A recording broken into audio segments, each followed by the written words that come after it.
All right, ladies and gentlemen, post-test preview number 2 as we start getting ready for our end of the year items. Very first here, right off the top. Now this whole packet looks a lot more like the actual post-test than the last one did. Which I'm just saying.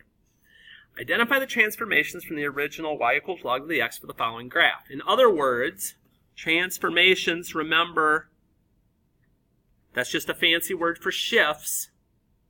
So, what do these two values represent?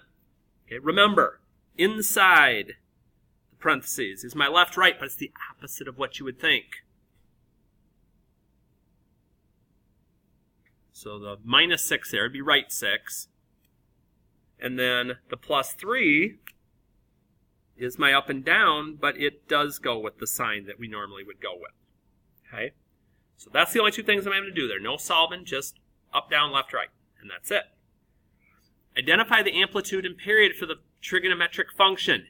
Be careful. Amplitude. Oh, I hope you're careful. What would be the amplitude here? I'm hoping we heard a big thunderous 2. Amplitudes are not going to be negative. So if you see a negative, don't you do it. And then my period, again, is not the number of cycles. Even though my b value is 4, that's not my period. Because remember, my period is 2 pi over b.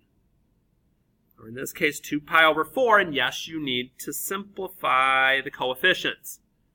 2 over 4 is 1/2, or pi over 2. If you put a 1 in front of the pi, that's okay. But you've got to remember to reduce down. So that gets us set in the first little section. Okay. At a town with a large convention center, the cost of a hotel room has increased 3.1% annually. The average hotel room cost $39 in 1990, and this growth continues. Create a function that models the exponential growth of the room price starting in 1990. Notice, you are given the formula. Use it. So like, okay, well, what are the pieces here? A is my starting value. I have a starting value. 1, it says plus or minus, but again, look for key words. The cost has increased. So it's plus, 3.1% annually. Don't use 3.1. What am I going to plug in there instead? Okay, if you're not sure, this is the one where you would divide 3.1 by 100 in your calculator, and that's the decimal that you'd get. T. It doesn't say solve. Create a function. I just did. Keep it simple. Okay? This isn't the one on the post that I want you walking up to me going, I don't know what to plug in to solve it, because you don't have to solve anything. Okay. This look familiar? Depth of an ocean. You're like, oh yeah, we remember seeing this the other day. It reaches a maximum of 12 feet, and we talked through all this stuff before. My max is at 12, a minimum of 6.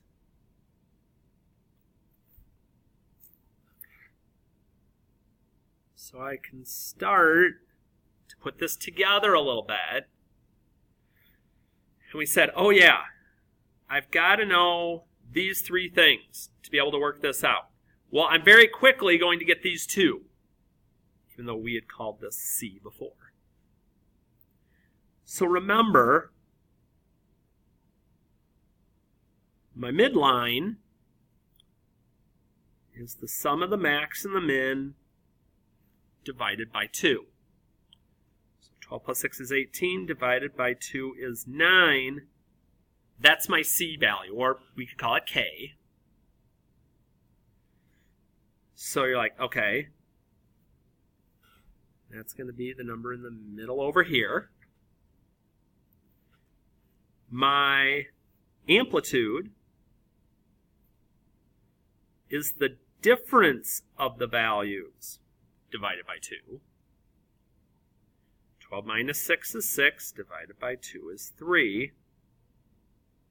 That's my A value. So I've got my A. I do not know what my B value is yet, so we'll kind of leave that open there. And I've got this. So when before we went to talk about some things with our graph, and we'll get to that in a minute here, we said, okay, we're starting at 0 at 12 a.m. Maximum, because again, this is a sine graph. So 0. Now, let's think about this for a second. So we talked about this using shifts, because we all know how to graph a sine graph at this point. When it's got an amplitude of 3, I'd go 0. Oh, I'm going to have to smash in here. Up to 3, back down to 0, down to -3, and back to 0. If I just had, 3 sine theta or 3 sine x. But then the +9 tells me I'm going to shift all of these points upward.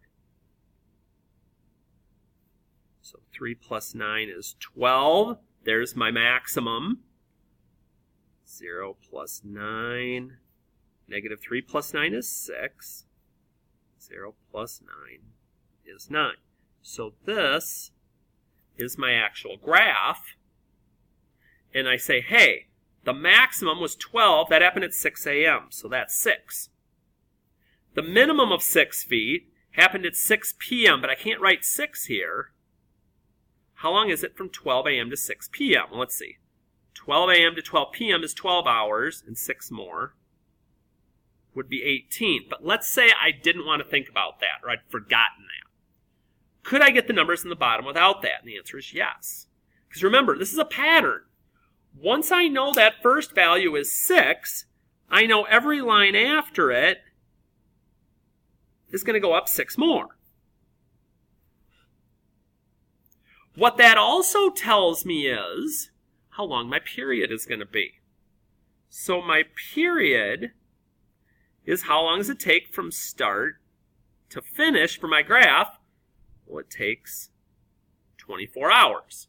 But is that my B? No. Now to get B, I do 2 pi over B equals my period. So 24b equals 2 pi, because we cross multiply. And whatever's with B is what I divide by. And 2 divided by 24, if you do a math enter, would be pi over 12. That, ladies and gentlemen, gets me here. And like I'd mentioned before, let's say you forget a piece. Let's say you forget about how to do the period, but you're doing the other parts. You're still going to get points because you're going to show that you understand amplitude and your vertical shift and things like that. So don't just leave it blank. Do as much as you can with these because you have plenty of time to try them out. Okay? And we'll also see a couple more of these before the post. All right. Identify the domain and range of the function. Okay? Exponential growth and decay. I should not need the calculator here. Why? Because we've said before, on growth and decay, your domain is always infinite. And your range, we've said, is usually 0 to infinity unless there's a vertical shift. If there's a vertical shift, that shifts my range. But let's again, we'll make an assumption here. What happens if I forgot that? Okay, if I forgot that, I still could look at the picture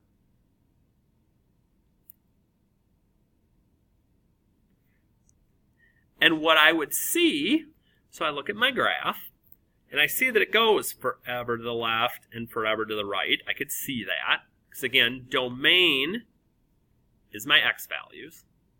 And then range, I see it goes up forever, but it doesn't go down forever. It comes down here to about 3, and then it levels off. So I could figure it out using the calculator, but again, with a little bit of thought, I don't think you're really going to need it. All right, let's see what else we got rolling here.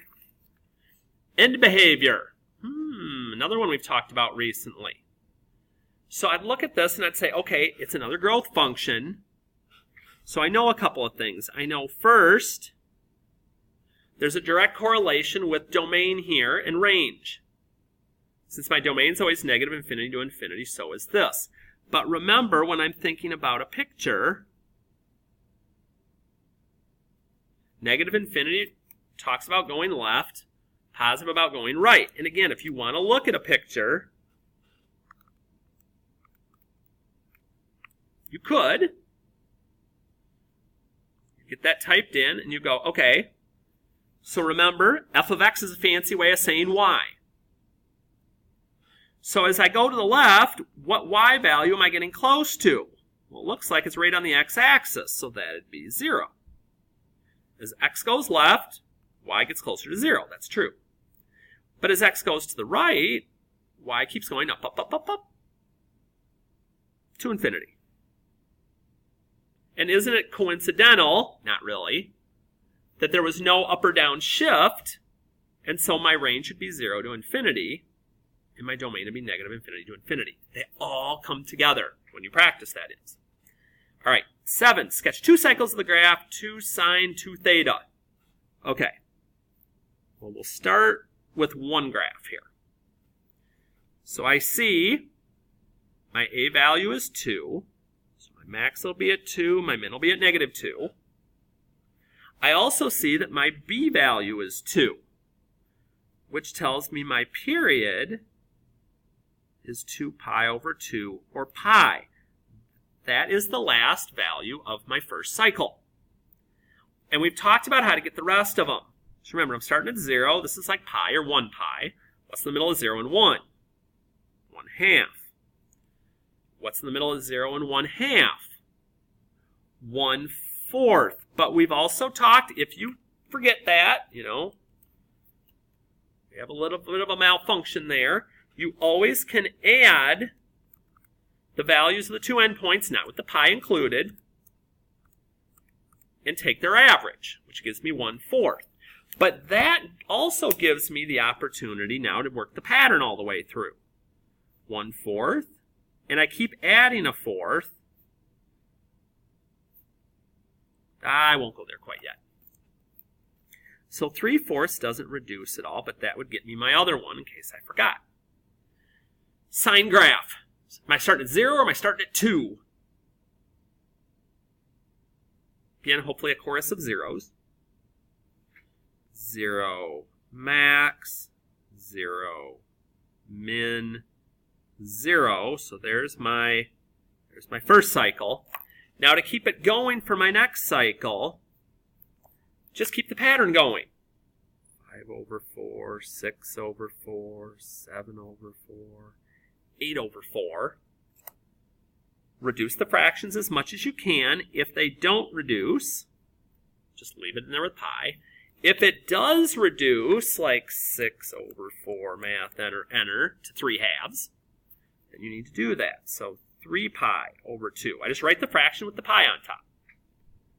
7 pi over 4, and 8/4 is 2, or 2 pi. And now I can just finish off those last ones, keep the pattern going. 0, back up to the top, back to 0, back to my min, back to 0. And you know you've done it right if you end where you started. And I did, so I feel good. All right, let's keep going here. Aaron was asked to solve the following problem. I wonder if he's seen this a time or two before. If the minute hand of a clock is 9.5 inches long, how far did the end of the minute hand travel from 7 a.m. to 10 a.m.? Use the formula arc length equals radius times theta.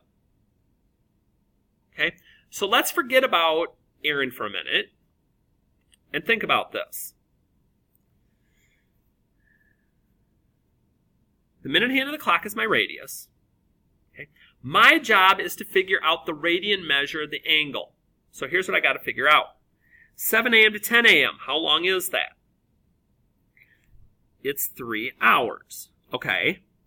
So when you think about a clock, when it goes all the way around for an hour, and we've talked about this before, that's 360 degrees. But here's the deal.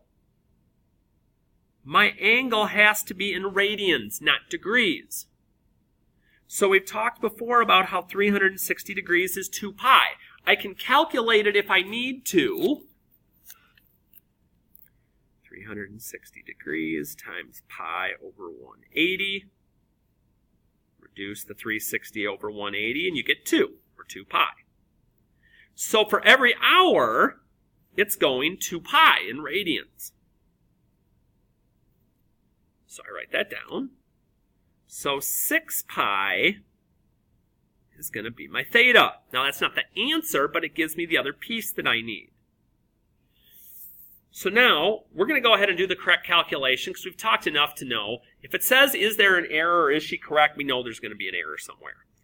So correct calculation, 9.5 times 6 pi. Let's bust out the calculator here. And yes, you can use 3.14 if you want to. 179.1. So, Erin, whoa, those aren't close. Is she correct? No. If not, please explain. Well, what's the difference? Well, first, she did all sorts of stuff. She must have been like copying a different version of the quiz here or something, because where she came up with 7.5, I don't know. So let's see. The radius is 9.5. There's her first problem. And then where's this 1080 coming from? 360 times 3. Uh-oh. She used degrees. Bad, Erin. Can't do that. So she actually had a couple of issues there. I'm not guaranteeing there'll be a couple of issues on the actual test, but maybe. But again, notice formulas right there. All right, our favorites of all time. If you see plus or minus on anything with add, subtract, multiply, or divide, put parentheses around it. Why? So you're not that person who's trying to cancel these x's and making Mr. Harty slam his head into the desk. I don't need a concussion out of this. So I notice nothing's factorable in the first fraction. In the second fraction, that 2x plus 3, I like everything to be a fraction when I'm seeing fractions. So I'm going to put that over 1. And then what happens when we divide with a fraction? We take the reciprocal. We flip the second one and it becomes multiply. So there's my x plus 4. Oh my gosh. After the number of times we've done this, you've got to be getting this down at this point, or you need to go online. You need to Google difference of squares and do like 100 of them. And I'm not even joking. These are going to show up enough. You can't just go, oh no. That's not an excuse anymore. What do I square to get 4? 2, because 2 times 2 is 4. I square x to get x squared. I square 3 to get 9. Those, ladies and gentlemen, are my difference of square values. 2x to start, 3 to finish. And since it's a negative 9 product, I need one of each sign. You have got to be able to do that. Now I can cancel stuff if it's identical. X plus 4s, absolutely. Be careful. Make sure it's the 2x plus 3 you're canceling. X over 2x minus 3. Am I done? I better be hearing yes. I better not hear cancel the x's. If I are somebody who said that, oh, we got to have a talk. That's my answer. Again, show work. The more work you show, the more points you get, even if you make a boo-boo. All right. Adding. Oh, I see pluses and minuses. Okay. First job. We need an LCD. Run through your checklist. Again, I don't care about the numerator right now. Are there any coefficients not locked in with plus or minus? No. Are there any single variables that aren't locked up with plus or minus? No. So the parentheses, since there's two unique ones, those will make up my LCD. And now we go into fraction builder mode. my attempt is to go from here to here. Well, as I do that, I notice I have the x plus 3 already. I do not have the x minus 4. I put that in. On the second fraction, I have the x minus 4, but I do not have the x plus 3, so I put that in. Now, I'm not quite done, but you've done the hardest part. Now, I need to distribute, another good reason to have the parentheses there, 2x minus 8, 3x plus 9, but now we're down to one fraction. And we're just going to combine like terms, and then we're going to be happy. 2 plus 3 is 5. Negative 8 plus 9 is 1. And ladies and gentlemen, as long as there are no identical parentheses, which there are not, I am done. So you just kind of keep playing around with them a bit. 11. You're going to deposit $800 in a savings account. For each year thereafter, you're going to deposit 12% more than the previous year. What's the balance in the account after 30 years? The formula is there. Use it. A is my amount I started with. You're depositing, you're adding funds to it. Decimal version of this. Now this time, we're given a time. We're given a t, which is 30. I would not suggest putting this in the y equals, just because you're going to possibly confuse yourself. I would just put it in here. Now, could you put it in the y equals and get the right answer? Sure. So let's see here. About $23,967.94. If you went to the nearest dollar, I'm not going to scream. But don't put 0.9377. We don't talk monetarily that way. And get my solution. Okay. Error analysis. Number 12. Error analysis, which means there is an error. Don't tell me it's right. Okay? Fix the mistake, show your work on the right. We've talked about these before. I would, at the start, ignore what was here and just do the problem myself. I see a plus, so I'm going to put that here. So my first job. What is my LCD? Again, don't care about the numerator at this point. Do I have any coefficients that aren't bonded with plus or minus? No.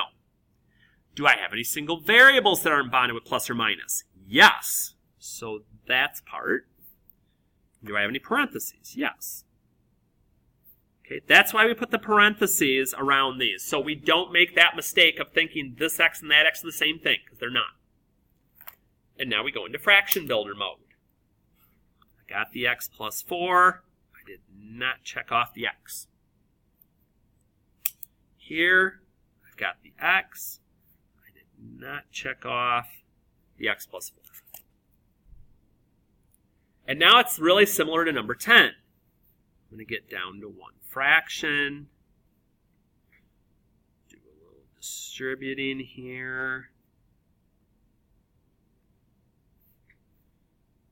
And combine my like terms, which again are the terms with x's. Not everything, because not all of them have x's.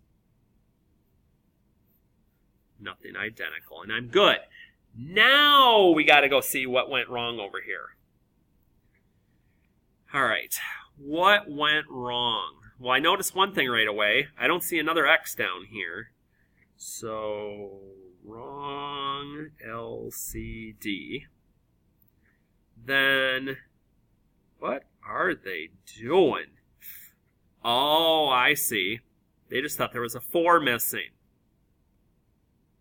Okay, so you're like, okay, how do I describe that? To me, saying it's the wrong LCD is enough. But if you wanted to take it a little further, x plus 4 is not the same as x times 4, because that's what they're doing here, trying to get these being the same, but that's not. 4x and x plus 4 are not the same thing. So those are the couple of ways you could tackle that. Okay, and then showing the correct work, and you're good to go. All right, rolling along here. Solving with logarithms. What's the first thing in my way? Well, first thing in my way is this log. What's its inverse? Big word time. Exponentiate. 3 and log 3, inverses, goodbye. 3 to the 6th power, not 3 times 6, whoa, let's just clear everything. 729, all right. Don't get freaked out by a big number. Subtract over. We're good. Keep life simple. Simple, simple, simple, people.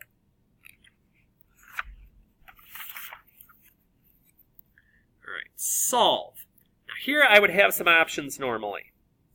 But I know the route most of you are going to go here, so I'm not going to deal with multiple options here. I know most of you are going to look at this, and instead of changing this base to 2 and messing with it, you're going to log it. That's okay. Here's what you've got to remember over here. This is log of 16 divided by log of 2. It's a change of base. So if you're going to do it that way, where'd my log go? There it is. Okay, so that equals 4. Now we're back to algebra 1. Add my 2 over, divide by 3. Get my answer. As we head towards 15, again, don't do more work than you have to. Here, it doesn't say solve. What are the excluded values? What are the values that make the denominator equal 0? Because we can't divide by 0. So again, all I care about is this. And what I'm going to do to solve that problem is I'm going to take my denominators, I'm going to set them equal to 0, and the values that I get are going to be the excluded values. And we've talked before about the second one, that there's 2 ways that you can get to it. You can do it like the first one, where you solve to get x squared alone. I add my 9. But then when I take my square root, I got to remember the squared means there's 2 answers here. It's going to be a plus minus. And the square root of 9 is plus or minus 3. So that's one way I could do it. Or that x squared minus 9, where have I seen something like that before? Oh yeah, it's another difference of squares. Square x to get x squared, square 3 to get 9, and now I set those each equal to 0, and I get the same 2 answers. Okay? Doesn't matter how you get there, but you got to get there. But again, we keep seeing them that way, so you've got to keep practicing. Practice doesn't make perfect, but it does make better. Sorry about that. I was trying to get that set. All right, comparison problem. You decide between 2 job offers. Campco is offering a base salary of $36,000 with a $1,200 annual raise. Walby is offering $27,000 with a 7%. And they give you the expressions. So don't try to create them on your own. Here's my first one. Get that in. Here's my second one. Get that one in. Okay. What I'm going to look at is I'm going to look at my chart.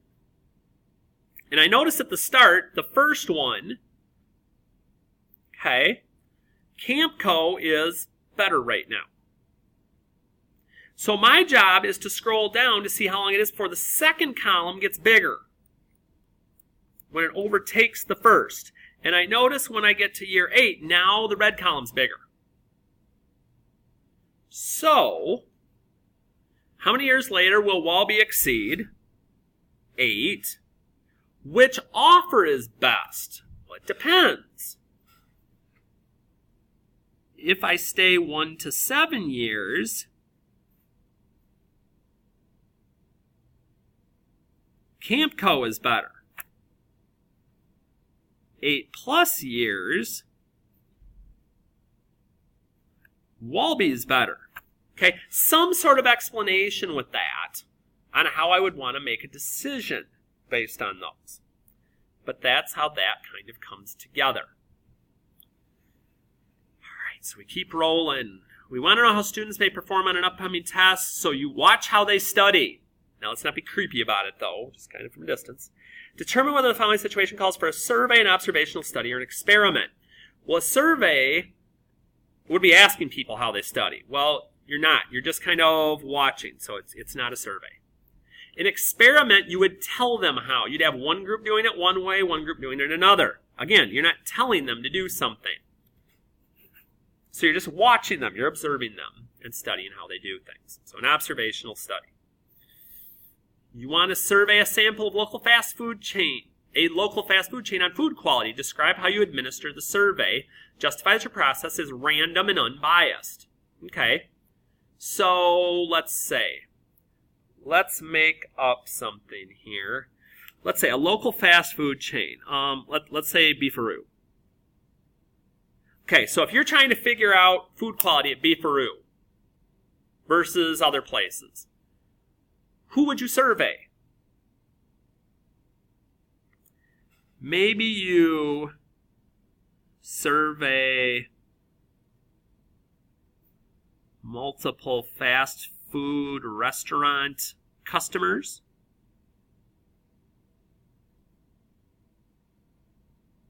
Now, would you sample only Beefaroo customers? Probably not. Why? Because if people go to Beefaroo, they like Beefaroo. At least I'd hope so. And they're going to be biased. So multiples, okay, that takes care of the random part. And it also takes care of the unbiased. Because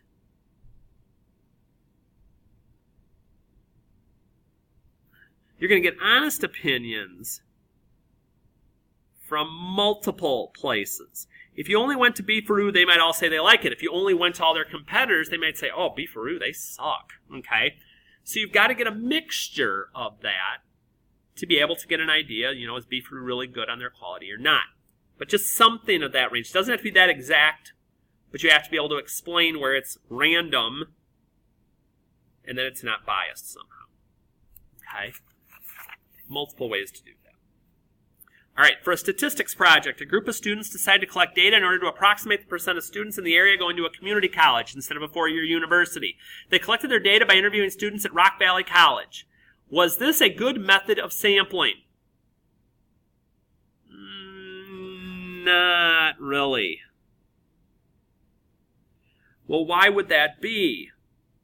Well, if you're checking to see the number of people that go to community college versus four-year universities, and the only people you're interviewing are community college people, wonder how good that data is going to be. So what would you do instead?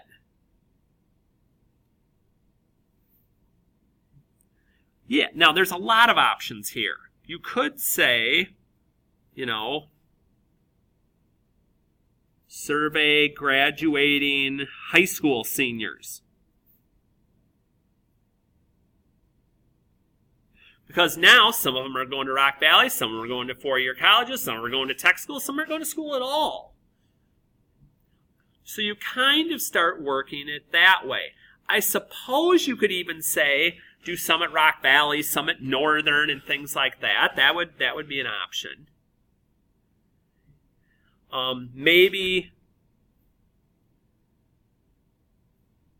Maybe you call some recent graduates. Maybe they've been out of school for a couple of years. You could call them and say, hey, what are you doing? Are you going to a university? What type? Things like that. So either of those would be a couple of decent options as well. And then probability. We're almost there, people. All right, use the chart below to answer the following questions. Probability of being underweight and female. So here, I'd take underweight plus female. So we'll do that first. So underweight, okay, I got to add all these up. So there's 40 of those out of my total of 112. Females, oops, Harty, oh my goodness, I hope somebody's probably yelling at me already. That is the total, Harty. 20. Hello. Females, we'll get this right yet. Total of 50. But be careful. You're like, oh boy. Are there any females that are also underweight? Yes. If they are, they've been included in the underweight and the female category. That's not good. We can't have overlap. So we got to take the overlap out. So minus underweight females, the ones that are both. So when I do that work, 20 plus 50 is 70. Minus 15 would be 55 out of 112. That would be my underweight female. Next one. Male or overweight. Okay. Did I just do something goofy? Oh dear. And I can't even stop in the middle.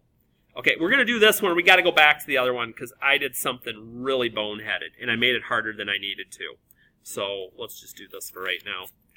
Life happens sometimes. It just does. Even to me. Oh. Male or overweight. I got a little excited. I did the or instead of the and. Okay, so male. Males, I've got 62 out of 112. Overweight, I have 66 out of 112. And then I'm going to subtract the overlap. This is what you do on ors, Harty, not ands. So male overweight is 45 out of 112. And so when I do a little math here,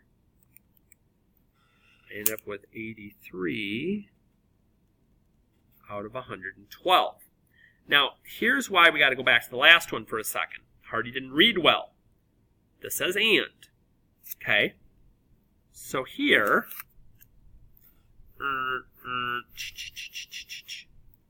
underweight and female, there's 15 of them out of 112. The two things together out of the total. So I apologize for going into bonehead mode there for a moment, but it happens to us all. Hopefully, if you did the same thing I did when you were going on the test, you'd see the or, you got, oh crap, and you'd go back. Okay, last one in this section, thankfully. There's the word given. So here, whatever's after given is my denominator, my males. And then normal and male, no wisecracks out there, no normal males anyway, goes on top. So my males are 62. Normal weight males is 12. And reduce the fraction down as much as you can. And we're set. So the words in the middle make a difference. Okay? Given reduces my pool of people to work with. Or is plus and subtract the overlap. And you just find those two things together in the chart and just use them. Again, that was some craziness. All right, 21. A recording company reviewed 3 surveys of people's music preferences. One survey reported that of 140 questions, 48 preferred country. Second survey noted that 20 of 70 liked rap. A third found that 28 out of 62 preferred hip-hop. If the recording company were to choose 2 artists to perform, which combination would draw the greatest number of attendees? Okay. So we've got country, we've got rap, we've got hip-hop. And so we've got 48 out of 140, 20 out of 70, 28 out of 62. And what we're going to do is we're just going to type these into the calculator. And going to the decimals is fine, a couple of decimal places.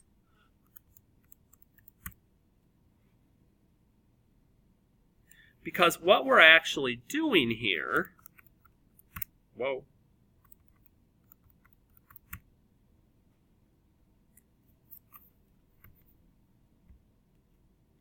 is now, those are the percentages of people in each of the surveys that like them. So if we want to choose 2 artists, we want the 2 that got the largest decimals, the largest percentages. So we'd want country and hip-hop in this case, if we wanted to get the greatest number of attendees based on our surveys. Okay? Not just based on the number of people, but the largest percentages of those 2.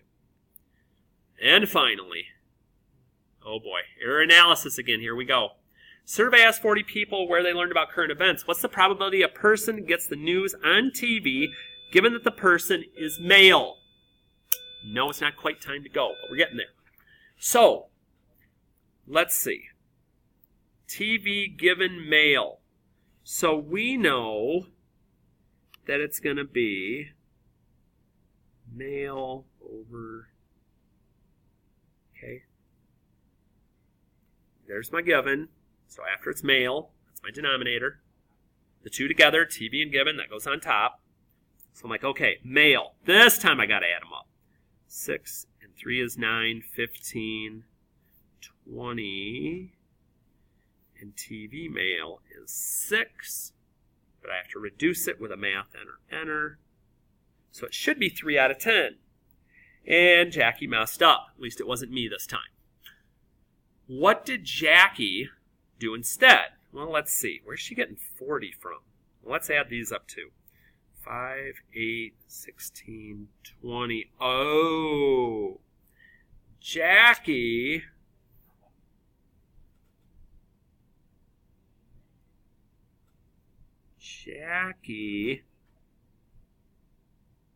used the grand total.